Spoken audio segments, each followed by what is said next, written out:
Something very interesting happened just over the last few weeks is along with our pizza ads and all the other things that came through Canada Post was something called the Epoch Times, how you pronounce it. I thought it was epoch when you're talking about time. But anyway, it is a publication that showed up on our doors, and people, some read it, some recycled it, incinerated it.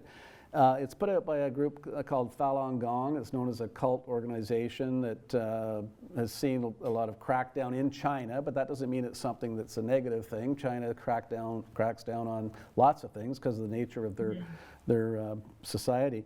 But it turns out this organization has some very strange views, very out of the mainstream views, let's put it that way. And also we're big Trump supporters because of the way he treated China. And I kind of said that like Trump, didn't I? I didn't mean to. It's just from hearing it for so long.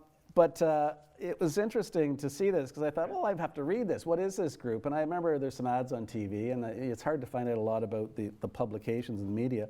You could barely get through it. It was really a piece of junk mail, and we get lots of junk mail, and you don't read it, you recycle it.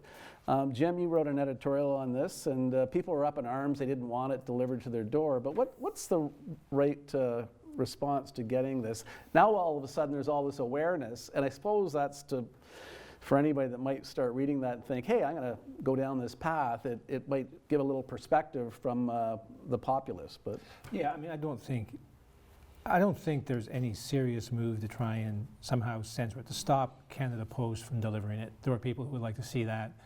Supreme Court has ruled that Canada Post can't make censorship decisions. They can't decide who does and doesn't get stuff, as long as it doesn't breach hate law, basically. If it's a written word, they are to deliver it.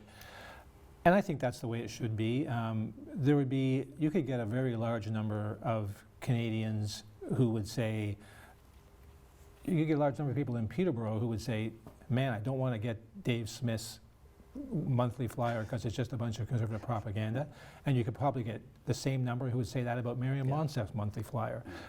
That's a long way removed from the Epoch Times, but it's on the same scale. And you don't want to be making that judgment about where on this scale you drop it. The scale's been established. If it's not hateful, if it's not promoting hatred or inciting violence, then you can get it, and if you don't want to read it, don't read it. And I think that's the proper answer. Because there's all kinds of stuff that comes through. Paul, you work write for an online media enterprise, a newspaper, online newspaper, I guess.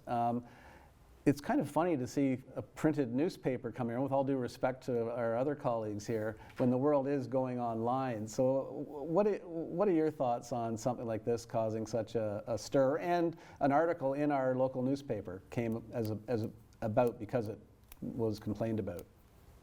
Yeah, I mean, well, first of all, I mean, the Peterborough Examiner, Peterborough This Week, Kawartha Now, the tie that binds between all those publications, be they online or print, is they're relevant. They're relevant to our local population. People have an interest in their community. They're always going to read that, and there's always going to be an audience for that. That hasn't changed, and it probably won't change. I don't know, the Epoch or Epoch Times or whatever it's called. It has, personally, I opened it up. It has nothing for me of interest. It just doesn't.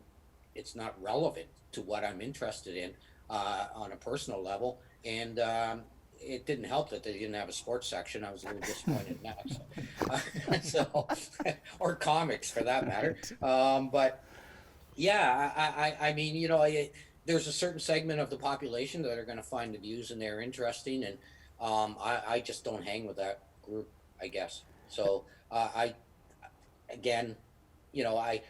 really think what really disturbs me is when people lump media all in under one banner, and to compare that publication that comes in the mailbox and has a lot of, well, it's propaganda in it, to locally sourced journalism, be it online or print, is such a wrong. I can't even describe it. Yeah.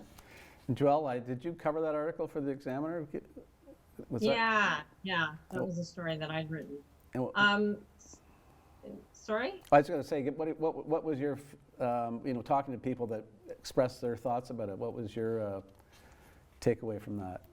Yeah, people were very, very, very insulted to have received this unbidden. Like they're not subscribers and they would have found this. And the response was ranged from, well, I tossed that immediately into the recycling bin to I tossed it in the recycling bin and I'm still annoyed about it and I don't want to see it ever again. There was a sort of vehemence about it. People were very upset.